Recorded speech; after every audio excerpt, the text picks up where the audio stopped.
Hey everyone, please support us with like, share and subscribe. Thanks a lot. Welcome back. A powerful winter-like storm is continuing to impact the Prairie provinces, and this is not your typical late April system. We're talking about heavy snowfall, strong winds, and widespread travel disruptions, with conditions that feel more like midwinter than spring.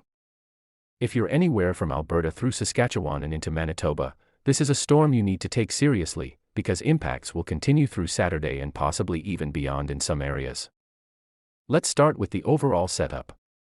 This storm is being driven by a blocking pattern in the atmosphere, which is essentially locking it in place. Instead of moving through quickly, the system is stalling and even moving backward, or retrograding, toward the west.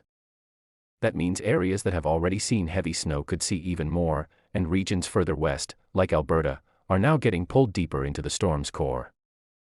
Now let's talk snowfall, because this is one of the biggest concerns. Across northern Saskatchewan and Manitoba, snowfall totals are expected to exceed 50 centimeters in some areas. That's significant by any standard, especially this late in the season. Across the southern prairies, including parts of Alberta and Saskatchewan, snowfall amounts are generally lower but still impactful, ranging from about 20 to 50 centimeters depending on location. This is not falling all at once. It's a prolonged event, with steady snow continuing through Friday and gradually tapering off into Saturday. That extended duration is what's really adding up those totals. But it's not just the snow. Strong winds are making the situation much worse. Gusts between 50 and 80 kilometers per hour are expected, especially across Alberta and Saskatchewan. When you combine those winds with fresh snowfall, you get blowing snow and near whiteout conditions. Visibility can drop to near zero very quickly, making travel extremely dangerous. Major routes like the Yellowhead Highway and Highway 1, particularly west of Saskatoon and Regina, are expected to be heavily impacted. If you're planning to travel in these areas, conditions could change rapidly, and road closures are already being reported. Another major concern with this storm is snow squalls.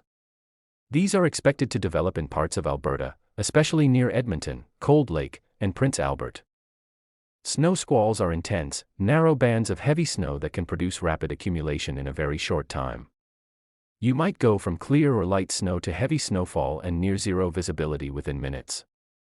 These squalls are expected to intensify through Friday morning and continue into the afternoon and evening, particularly along key travel corridors like the QE2 between Calgary and Edmonton. Even though general snowfall amounts in these squall zones may range from 5 to 15 centimeters, localized areas could see much higher totals if those bands persist. Now moving further east into Manitoba, conditions are also severe. Heavy snow will continue through Friday, with an additional 20 to 30 centimeters possible in northern regions. Blizzard warnings have been issued in parts of central and northern Manitoba, where strong winds and falling snow are combining to create dangerous whiteout conditions. This is the kind of setup where travel is strongly discouraged, as visibility can be reduced to near zero for extended periods. Now behind this storm, there's another major concern, and that's the cold air.